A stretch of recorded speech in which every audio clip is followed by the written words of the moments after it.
Happy Monday, boys and girls. I'm back. If you saw my living room right now, it just looks like a big classroom. There's papers and books and notebooks everywhere because I'm writing down plans each day to do with you, boys and girls. So today's story is called Stregonona, and it's an old tale retold and illustrated by Tommy DePaula. Now remember, I read a book by him the other day called Jamie O'Rourke and the Big Potato, so it's the same illustrator and author. Stregonona. See if you see any similarities in his stories.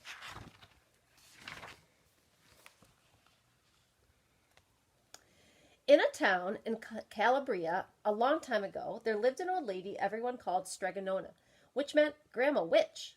Although all the people in town talked about her in whispers, they all went to see her if they had troubles. Even the priests and the sisters of the convent went, because Stregonona did have a magic touch.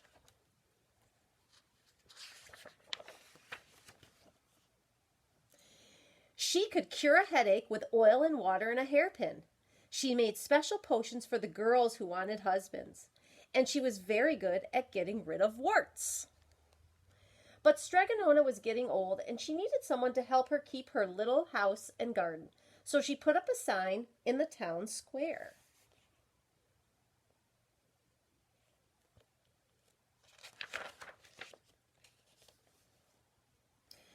And Big Anthony, who didn't pay much attention, went to see her. "Anthony," said Stregonona, "you must sweep the house and wash the dishes. You must weed the garden and pick the vegetables. You must feed the goat and milk her. And you must fetch the water. For this I will give you 3 coins and a place to sleep and food to eat." "Oh, crazy," said Big Anthony. "The one thing you must never do," said Stregonona, "is touch the pasta pot. It is very valuable, and I don't let anyone touch it." "Oh, see, yes," said Big Anthony. And so the days went by. Big Anthony did his work, and Stregonona met with the people who came to see her for headaches and husbands and warts. Big Anthony had a nice bed to sleep in next to the goat shed, and he had food to eat. One evening when Big Anthony was milking the goat, he heard Stregonona singing. Peeking in the window, he saw Stregonona standing over the pasta pot. Let's scoot this back so you guys can see the full thing.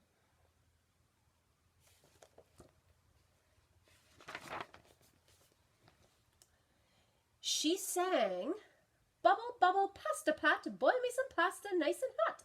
I'm hungry and it's time to sup. Boil enough pasta to fill me up." And the pasta pot bubbled and boiled and was suddenly filled with steaming hot pasta.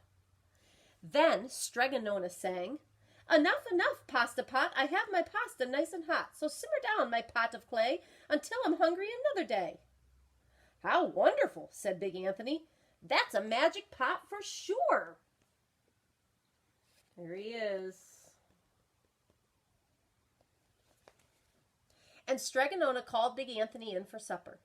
But too bad for Big Anthony, because he didn't see Stregonona blow 3 kisses to the magic pasta pot. So he missed this part.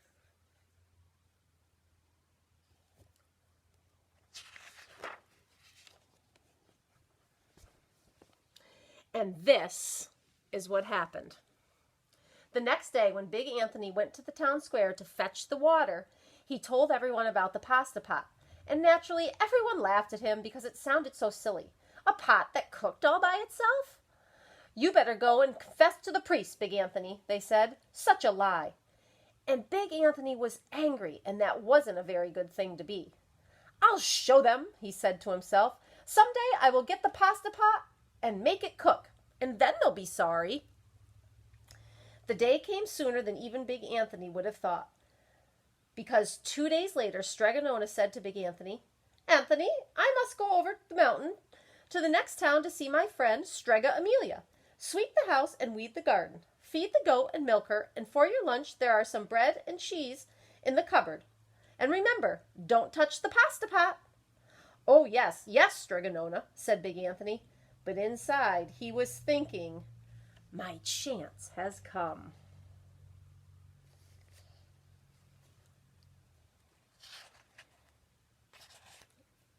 goodness here, I can't turn these pages. As soon as Stregonona was out of sight, Big Anthony went inside, pulled the pasta pot off the shelf, and put it on the floor. Now, let's see if I can remember the words, said Big Anthony.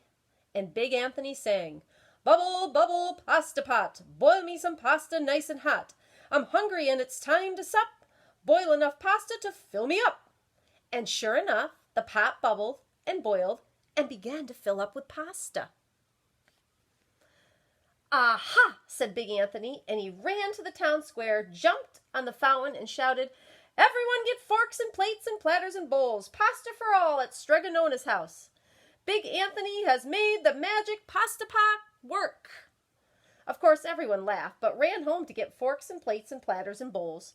And sure enough, when they got to Stregonona's, the pasta pot was so full, it was beginning to overflow.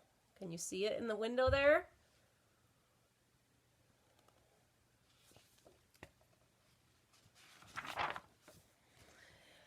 Big Anthony was a hero. He scooped out pasta and filled the plates and platters and bowls. There was more than enough for all the townspeople, including the priest and the sisters from the convent, and some people came back for 2 and 3 helpings, but the pot was never empty. How about you? Would you like a pot of never-ending pasta? I know Miss Wantuck would, as long as I had bread to dip in with it.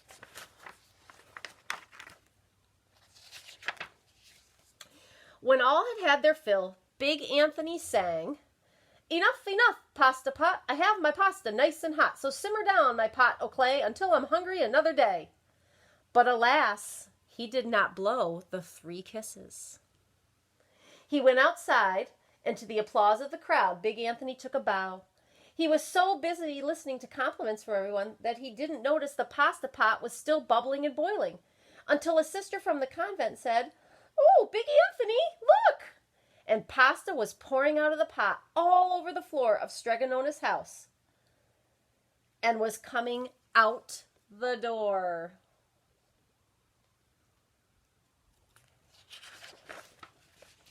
Big Anthony rushed in and shouted the magic words again, but the pot kept bubbling.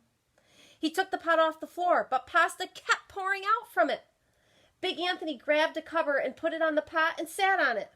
But the pasta raised the cover, and Big Anthony as well, and spilled on the floor of Stregonona's house. Wowzas, look at that.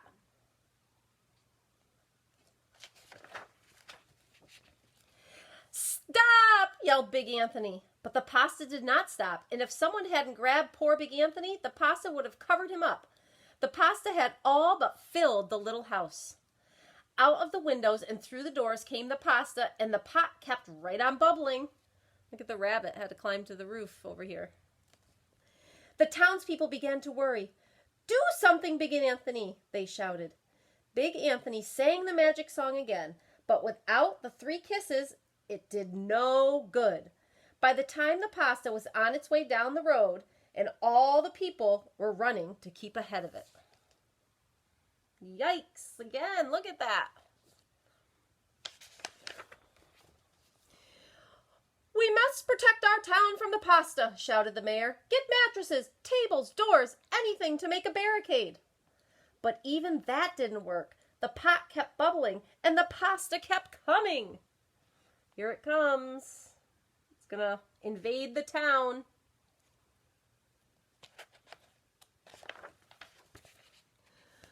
"We are lost," said the people, and the priest and the sisters of the convent began to pray.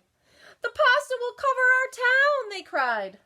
And it certainly would have, had Stregonona not come down the road home from her visit. She didn't have to look twice to know what had happened. She warned him, remember, at the beginning. She sang the magic song, and she blew 3 kisses, and with a sputter, the pot stopped boiling, and the pasta came to a halt. "Oh, grazie, thank you, Stregonona," the people cried. But then they turned on poor Big Anthony. "String him up," the men of the town shouted, so they want him arrested.